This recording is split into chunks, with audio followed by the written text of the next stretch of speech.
Hi hello welcome to ക്രിക്കറീന. Indian super താരമായ വിരാട് കോഹ്ലിയുടെ ഒരു പ്രവൃത്തി കഴിഞ്ഞ ദിവസം ക്രിക്കറ്റ് ലോകത്ത് വലിയ വിവാദമായിരുന്നു.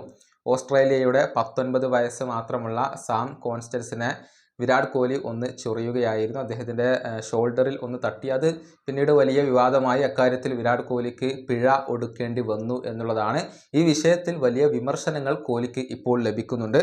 മുൻ ഇന്ത്യൻ താരമായിരുന്ന ഇർഫാൻ പത്താൻ കോഹ്ലിക്കെതിരെ ഇപ്പോൾ പരസ്യമായ രംഗത്ത് വന്നിട്ടുണ്ട്. അതായത് കോഹ്ലി ദേഹത്ത് കോണ്ടാക്ട് ചെയ്തത് തെറ്റായി പോയി എന്നാണ് ഇപ്പോൾ ഇർഫാൻ പത്താൻ പറഞ്ഞിട്ടുള്ളത്. മുൻ ഓസ്ട്രേലിയൻ താരങ്ങളായ ഹൈഡനും ഗിൽക്രിസ്റ്റും ഒക്കെ ഇത്തരത്തിലുള്ള പ്രകോപനങ്ങൾ നടത്തിയിട്ടുണ്ട്, അതല്ലെങ്കിൽ അഗ്രഷൻ കാണിച്ചിട്ടുണ്ട്. പക്ഷേ അവരാരും തന്നെ ഇങ്ങനെ ദേഹത്ത് കോണ്ടാക്ട് ചെയ്തിട്ടില്ല എന്ന കാര്യം കൂടി ഇപ്പോൾ ഇർഫാൻ പത്താൻ ഓർമ്മിപ്പിച്ചിട്ടുണ്ട്. അദ്ദേഹത്തിൻ്റെ വാക്കുകൾ ഇങ്ങനെയാണ്: ഒരിക്കലും ദേഹത്ത് കോണ്ടാക്ട് ചെയ്യരുത്. ഒരു കാരണവശാലും ഒരു താരത്തെ കോണ്ടാക്ട് ചെയ്യാനുള്ള അധികാരം നിങ്ങൾക്കില്ല. തീർച്ചയായും നിങ്ങൾക്ക് നിങ്ങളുടെ അഗ്രഷൻ കാണിക്കാം, നിങ്ങളുടെ സഹതാരങ്ങളോടുള്ള സപ്പോർട്ട് കാണിക്കാം.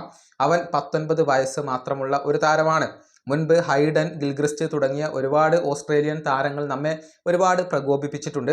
പക്ഷേ ഇതുവരെ ദേഹത്ത് തൊട്ട് കളിച്ചിട്ടില്ല. അതുകൊണ്ട് തന്നെ കളിക്കളത്തിൽ ഇത്തരത്തിലുള്ള കോണ്ടാക്റ്റുകൾ നിങ്ങൾ ഒഴിവാക്കണം.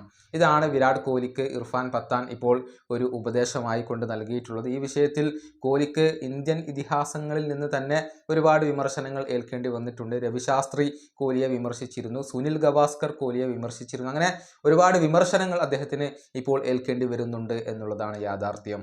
ഈ വീഡിയോയുടെ അവസാനിപ്പിക്കുന്നു. അടുത്ത വീഡിയോയുമായി വീണ്ടും കാണാം.